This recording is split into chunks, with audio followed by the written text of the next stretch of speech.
Les conflits fonciers sont devenus monnaie courante dans la capitale malienne. À l'image de ces litiges fonciers qui opposent depuis quelque temps les éleveurs de bétail du Garbal de Niamana dans le cercle de Kati, région de Koulikoro, à Binta Semega, la promotrice d'une société immobilière à Bamako.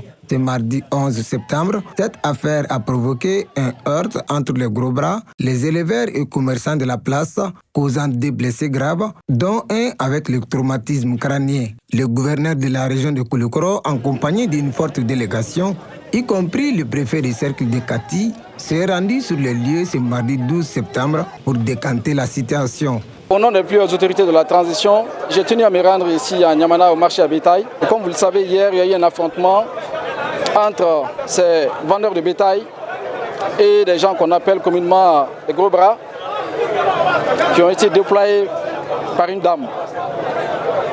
Donc il se trouve que ces gros bras porteraient des armes sur eux, et ces armes auraient été utilisées contre certains éleveurs.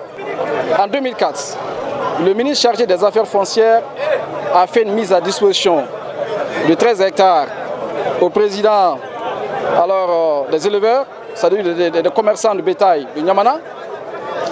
Alors ça s'est fait en 2004.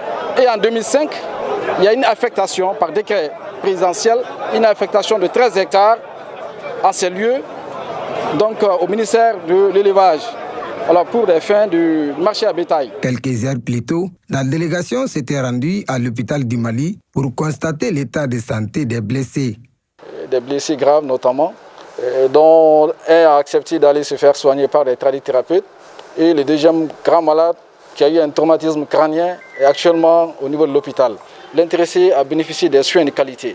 Il a été opéré et son état est stable aujourd'hui par rapport à hier. Pour le président de la Fédération Bétail et Viande du Mali, après cette visite de la délégation du gouverneur, les éleveurs s'alignent derrière les autorités jusqu'à la résolution de la situation. C'est un titre foncier de l'État. L'État nous l'a affecté.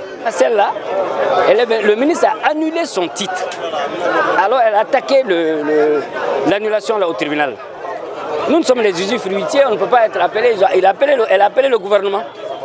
Et malheureusement, le gouvernement n'était pas présent lors du jugement. Donc, elle a eu raison par défaut. Nous restons derrière eux jusqu'à preuve du contraire. Et nous pensons que justice sera rendue. Au cours de sa visite, le gouverneur de la région de Koulikoro a promis de mettre en place un cadre de concertation dans les jours à venir en vue de formuler des recommandations pour mettre fin à ces hostilités.